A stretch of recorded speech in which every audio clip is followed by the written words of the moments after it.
रौबदार मूछें, cowboy hat और हमेशा चश्मा पहनने का शौक। ये डिस्क्रिप्शन है उस शख्सियत का जिसके सामने एक समय पर बिहार के लालू नीतीश भी हाथ जोड़ते थे।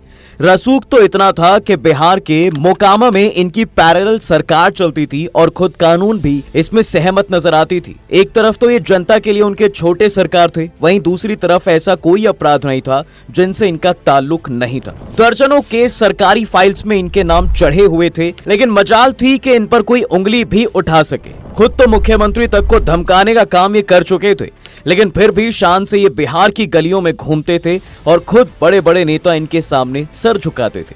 कमाल है कि आज भी बिहार में इस गुंडे की वही शानो शौकत है और बिहार की राजनीति में इनसे बड़ा नाम कोई नहीं है। लेकिन सवाल ये आता है कि सिस्टम को अपनी जेब में रखने वाला ये बाहुबली है कौन? ये इस मुकाम तक आखिर कैसे पहुंचा और क्यों इसके नाम से कानून के भी कान खड़े हो जाते हैं? जानते हैं इनकी पूरी क्राइम कुंडली आज की इस वीडियो में। बिहार की सियासत और जुर्म दोनों दुनिया को अपनी मुट्ठी में रखने वाला ये शख्स अनंत सिंह, और इसकी कहानी की शुरुआत होती है बिहार के नदमा गांव से। वो गांव जो बिहार के बाढ़ क्षेत्र में आता है। 1 जुलाई 1961 को इसी गांव में अनंत सिंह का जन्म हुआ और जन्म के कुछ साल बाद से ही वो एक ऐसा बच्चा बनकर उभरा जो बाकियों से काफी अलग था। हालांकि उनके घर में उनसे बड़े 4 और भाई थे, लेकिन अनंत अपने भाइयों से भी 4 कदम बढ़कर थे। लोग कहते हैं कि जब अनंत सिंह 9 साल के थे तब पहली बार जेल गए थे और कुछ दिनों में ही छूटकर आ भी गए थे।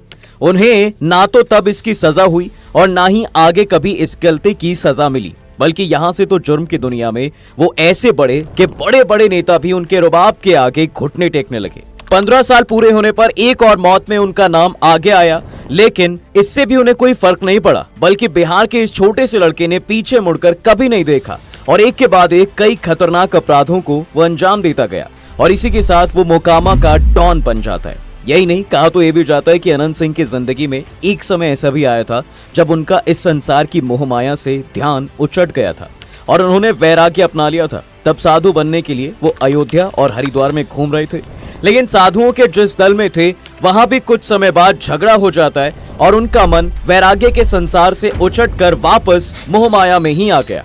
शायद उन्हें बहुत जल्दी ये एहसास हो गया होगा कि असली जंग तभी जीती जा सकती है जब क्राइम और पॉलिटिक्स का कॉकटेल बने। इसलिए उन्होंने सोचा कि क्यों ना पॉलिटिक्स में कंट्रोल बनाया जाए, मगर इसके लिए वो खुद राजनीति में नहीं आए, बल्कि अपने बड़े भाई को राजनीति में उतारा।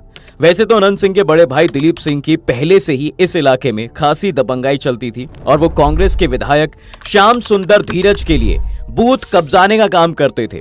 मगर फिर 1985 में उन्होंने सोचा कि क्यों ना वो भी पॉलिटिक्स में अपना सिक्का आजमाएं। इसलिए पहली बार उन्होंने निर्दलीय के तौर पर मोकामा सीट से विधानसभा चुनाव लड़ा और इसमें उन्हें करारी हार मिली। उसके बाद 1990 में बाद में उनकी लालू यादव से नजदीकियां बढ़ जाती हैं और मोकामा से ही उन्होंने आरजेडी की सीट से चुनाव लड़कर श्याम सुंदर धीरज को मात दी और पहली बार वो मोकामा से विधायक बन गए।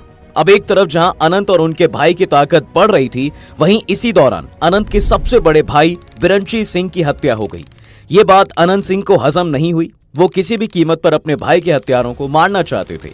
इसलिए जब उन्हें खबर मिलती है कि उनके भाई का हत्यारा नदी के एक दूसरे तरफ आया हुआ है, तो उन्होंने तैरकर नदी को पार किया और भाई के हत्यारे पर हमला कर दिया। इस घटना के बाद से तो पूरे इलाके में अनंत सिंह का खौफ कई गुना बढ़ गया।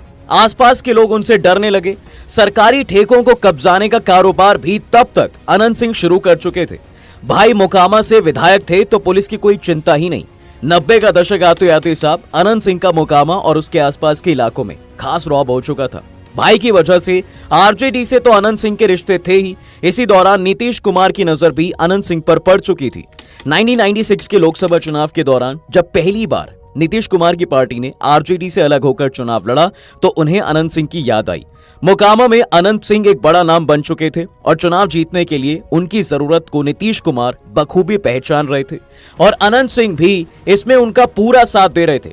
आप इनकी दोस्ती का अंदाजा इस बात से लगा सकते हैं कि 2004 के लोकसभा चुनाव के वक्त जब नीतीश के लिए एक रैली हुई थी तो इस रैली में अनंत सिंह ने नीतीश कुमार को चांदी के सिक्कों से तुलवा दिया था। जी हाँ, उस समय इसका वीडियो भी सामने आया था और इसके लिए नीतीश की फजीहत भी हुई थी। यहीं से अनंत सिंह और नीतीश के बीच गहरी दोस्ती हो गई। शायद ही नीतीश की दोस्ती का ही नतीजा था कि कम समय में अनंत सिंह की संपत्ति लाखों से करोड़ों में पहुंच गई। मगर एक पहलू यह भी था कि नीतीश से अनंत सिंह की नजदीकियां आरजेडी को पसंद नहीं आ रही थी। इसलिए 2004 में आरजेडी के इशारे पर अनंत सिंह की कोठी पर अचानक एसटीएफ यानी स्पेशल टास्क फोर्स ने धावा बोल दिया। दोनों तरफ से जमकर फायरिंग हुई। अनंत सिंह के 8 आदमी इसमें मारे गए, जबकि एक पुलिस के जवान को भी गोली लगने से मौत हो गई। कहते हैं अनंत सिंह भी इस मुठभेड़ में बाल बाल बचे और वहां से फरार हो गए। इसके बाद तो काफी समय तक वो अंडरग्राउंड रहे, लेकिन वो पीछे नहीं हटे। आप यकीन नहीं करेंगे, लेकिन 2005 आते आते अनंत सिंह के ऊपर अब तक कई संगीन मामले दर्ज हो चुके थे, लेकिन उनकी सेहत पर इसका कभी कोई असर नहीं पड़ा। राजनीतिक पार्टियों से उनकी करीबी पहचान हमेशा उनके काम आई। इसके अलावा मोकामा का जातीय समीकरण भी हमेशा से अनंत सिंह के पक्ष में रहा। दरअसल अनंत सिंह भूमिहार थे और मोकामा में भूमिहारों की संख्या काफी ज्यादा है। अनंत सिंह बेशक इलाके के डॉन थे, लेकिन भूमिहार समुदाय उन्हें अपने हीरो के रूप में देखता था। अगर आप सोच रहे हैं ऐसा क्यों, तो दरअसल राजपूत और भूमिहार की खूनी इतिहास का गवाह रहे बाढ़ में लोग रात में घरों से निकलने से भी डरते थे, लेकिन अनंत सिंह अपने भूमिहार समुदाय के रक्षक के रूप में उभरे थे। इसके अलावा लोगों की समस्याओं का हल करना, लोगों की मदद करना, गांव की लड़कियों को शादी में दहेज देना, रोजगार के तांगे बांटना जैसे कई ऐसे काम थे जिन्होंने अनंत सिंह को इलाके के मसीहे के रूप में भी स्थापित किया था।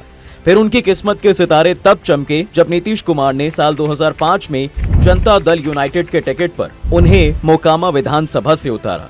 इसे लेकर मीडिया में काफी बातें भी उछली कि नीतीश कुमार, जिन्होंने बिहार की राजनीति से अपराधीकरण को खत्म करने की कसम खाई थी, वो ऐसे शख्स को टिकट दे रहे हैं जिसके खिलाफ संगीन मामले दर्ज थे। लेकिन बावजूद इसके मोकामा के इस माफिया ने जेडीयू से चुनाव लड़ा और जीता भी। हालांकि इससे पहले मोकामा सीट पर अनंत सिंह के भाई दिलीप सिंह का कब्जा रहा करता था, लेकिन 2001 में वो चुनाव हार गए और इसलिए इस सीट पर अब छोटे सरकार यानी अनंत सिंह लौट आए थे। खैर वो जीत तो गए, लेकिन इसके बाद नीतीश कुमार की अनंत सिंह को दी गई सीट पर कई तरह के सवाल उठते हैं। लोगों ने कई बार बोला कि एक तरफ तो नीतीश कुमार अपराध मुक्त बिहार के एजेंडे के साथ उतरे थे, वहीं दूसरी तरफ आपराधिक छवि वाले अनंत सिंह को सीट देकर वो कटघरे में खड़े। लेकिन बावजूद इसके नीतीश ने 2005 का ही नहीं बल्कि अगले चुनाव में भी अनंत सिंह को जेडीयू की टिकट दी। कुल मिलाकर नीतीश किसी भी कीमत पर अनंत सिंह को छोड़ना नहीं चाहते थे। उन्हें बाढ़ जीतने के लिए ये छोटा सरकार चाहिए था, इसलिए वो यहाँ ढीले पड़ जाते थे। खैर राजनीति से हटकर अनंत सिंह की शोहरत भरी जिंदगी पर अगर एक नजर डालें तो ये महाशय केवल दबंग थे ही नहीं, बल्कि इनके शौक भी दबंगों वाले थे। अपनी शौक की सनक के लिए वो कुछ भी कर गुजरते थे, और इसी का परफेक्ट एग्जाम्पल है घोड़ा। कहते हैं अगर इन्हें कोई घोड़ा पसंद आ जाए तो उसे खरीदे बिना चैन नहीं लेते थे। इसका एक किस्सा भी है। दरअसल एक बार अनंत सिंह को लालू प्रसाद का एक घोड़ा पसंद आ जाता है। वो उसे खरीदना तो चाहते थे, लेकिन उन्हें यह भी पता था कि लालू उन्हें यह घोड़ा नहीं बेचेंगे, तो उन्होंने किसी दूसरे से वो घोड़ा खरीदवाया और बाद में उस घोड़े पर बैठकर मेला घूमने गए। अनंत सिंह को जानवर पालने का बहुत शौक भी है। कहते हैं उन्होंने अपने घर पर ही हाथी और अजगर जैसे जंगली जानवर पाल रखे हैं। अब बात सनक की है तो एक बार अनंत सिंह को एक मर्सिडीज पसंद आ गई, तो उन्होंने उस आदमी पर दबाव बनाकर पहले तो मर्सिडीज ली और फिर मनमाने तरीके से उसका इस्तेमाल किया। इसके अलावा वो एक बार तो बग्गी में बैठकर विधानसभा तक भी चले गए थे। जी हाँ, कुल मिलाकर इनकी पूरी लाइफ कंट्रोवर्शियल रही थी और ये जो करते थे वो सुर्खियों में आ जाता था। इनके लिए अक्सर मीडिया में कहा जाता था कि विवादों में रहना तो इस रौबीले नेता को बखूबी भाता है। अब इनके काली जुर्मों की दुनिया पर अगर नजर डालें तो अनंत सिंह के साथ हमेशा से जो सबसे बड़ा ड्रॉबैक रहा है वो इनके जुर्म का है। यहाँ तक कि 2005 में नेता बनने के बाद भी अपराध से वो रिश्ता नहीं तोड़ पाए और इसी के चलते 2007 में वो एक हत्या के आरोप में भी फंसे। कहते हैं इसी दौरान इंटरव्यू करते हुए एक टीवी पत्रकार ने जब अनंत सिंह के इस आरोप के बारे में सवाल किए तो उनके समर्थकों ने पत्रकार की जमकर पिटाई की। इस मामले में जबरदस्त सुर्खियां बटोरी। अनंत को जेल भी जाना पड़ा, लेकिन उनकी विधायकी बनी रही। अपराधियों के खिलाफ खड़े होने का दावा करने वाले नीतीश कुमार बस चुपचाप सब देखते रहे।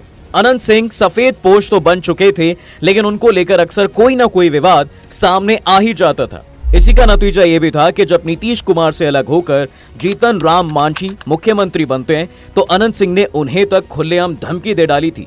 और तो और नीतीश सरकार में मंत्री रहे परवीन अमानुल्लाह को भी धमकी देने से वो पीछे नहीं रहे थे। ले देकर अपने इस बिहेवियर की वजह से अनंत नीतीश पर बोझ बनते जा रहे थे। वहीं इन सब के बीच साल 17 जून 2015 को एक और किस्सा हुआ। इस बार अनंत सिंह के परिवार की किसी महिला के बाढ़ के बाजार में 4 युवकों ने छेड़ दिया। इसको लेकर काफी हंगामा होता है। आरोप है कि अनंत सिंह के इशारे पर उनके गुर्गों ने चारों युवकों को अगवा कर लिया, जिनमें से एक युवक को तो मार भी डाला। इसके बाद तो आखिर अनंत सिंह को गिरफ्तार कर लिया जाता है और यहां से नीतीश कुमार ने भी अनंत से दूरियां बना ली। इसकी वजह यह भी रही थी कि उन्होंने आरजेडी के साथ मिलकर चुनाव लड़ना था। खैर, इन सब के बावजूद मोकामा सीट अनंत सिंह के पास ही रही।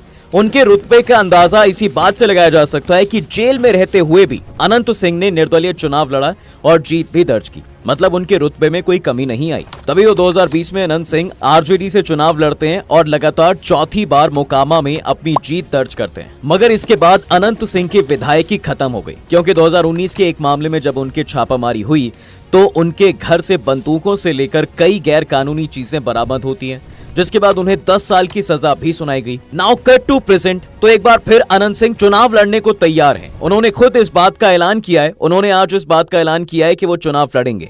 अनंत सिंह मुख्यमंत्री नीतीश कुमार से मिलने उनके आवास पर पहुंचे और उनसे मुलाकात की। मुख्यमंत्री से मिलने के बाद उन्होंने ये कहा कि अब मैं खुद चुनाव लड़ूंगा। उनके ये कहने के बाद राजनीतिक गलियारों में चर्चों का विषय बन गया है। लोगों का कहना है कि अगर अनंत सिंह जेडीयू से चुनाव लड़ते हैं तो राष्ट्रीय जनता दल की परेशानी निश्चित रूप से बढ़ जाएगी। हालांकि अब ये देखना दिलचस्प होगा साहब कि अनंत सिंह की राजनीति में ये इनिंग क्या रंग लाएगी। इस पर आपका क्या कहना है, हमें कमेंट सेक्शन में जरूर बताएं।